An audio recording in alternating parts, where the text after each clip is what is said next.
Hey guys, welcome to my channel my healthy சமையல்.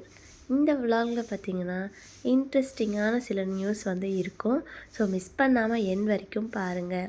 நான் காலையில் பார்த்தேன்னா கூலம்லாம் சீக்கிரமாகவே ஒரு 5:30க்கெல்லாம் போட்டுட்டு விளக்கேற்றிடுவேன். இதுதான் என்னோடய ஃபர்ஸ்ட் ஒர்க்காக இருக்கும் டெய்லியுமே. நான் 1 மந்த்தாகவே ஃப்ரிட்ஜ் வந்து க்ளீன் பண்ணாமல் அப்படியே வச்சுருக்கேன். டைமே இல்லை சுத்தமாக. ஸோ இன்றைக்கி வந்து அந்த க்ளீனிங் ப்ராசஸ் முடிச்சிடணும்னு சொல்லிட்டு ஃபிக்ஸ் பண்ணிட்டேன். அதனால் ஃப்ரிட்ஜ் ஃபுல்லாத்தையுமே எடுத்து க்ளீன் பண்ணிட்டேன்.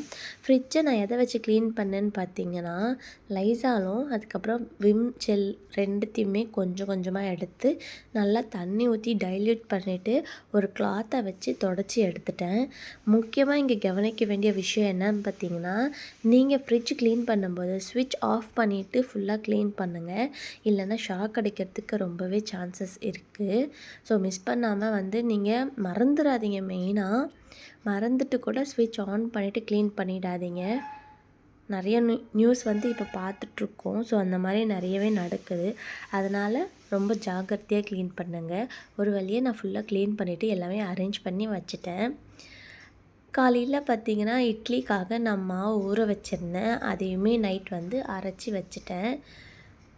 என்ன தான் எனக்கு கடையில் வாங்குகிற மாவு ஓரளவுக்கு நல்லா இருந்தாலுமே எனக்கு செட் ஆகிறது கிடையாது. ஹோம்மேடாக வீட்டில் ப்ரிப்பேர் பண்ணால் மட்டும்தான் இட்லி வந்து எனக்கு நல்லா ப்ளஃபியாக கிடைக்கிது. ஸோ அதனால் எப்பயுமே நான் வீட்டில் தான் அரைப்பேன். இந்த தக்காளி தொக்கு பார்த்திங்கன்னா ஒரு ரெசிபியாகவே நான் வந்து ஷார்ட்ஸில் போட்டிருக்கேன்.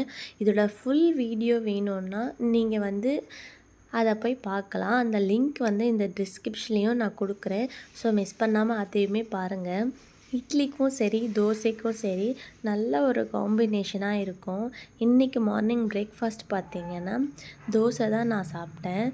பசங்களுக்காக இட்லி ஊற்றிட்டு எனக்காக நான் தோசை ஊற்றிக்கிட்டேன். தோசைக்கும் சரி இந்த ஒரு காம்பினேஷன் சூப்பராக இருக்கும். என்னோடய சேனலை நான் புதுசாக ஸ்டார்ட் பண்ணியிருக்கேன். இந்த வீடியோஸ், இந்த விலாக்ஸ், அதுக்கப்புறமா வந்து குக்கிங் வீடியோஸ் உங்களுக்கு பிடிச்சிருந்தா என்னை சப்ஸ்கிரைப் பண்ணிக்கோங்க. என் பக்கத்தில் இருக்க பெல் ஐக்கானை ப்ரெஸ் பண்ணிக்கோங்க.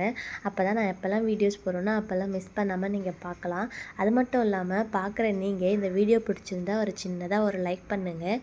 அண்ட் உங்கள் ஃப்ரெண்ட்ஸ் அண்ட் ஃபேமிலிக்கும் ஷேர் பண்ணுங்கள். அப்போ தான் எனக்கு மேலும் மேலும் வீடியோஸ் போடுறதுக்கும் ஒரு மோட்டிவேஷ்னலாக இருக்கும். தேங்க்ஸ் ஃபார் வாட்சிங். நெக்ஸ்ட் வீடியோவில் பார்க்கலாம். பாய்.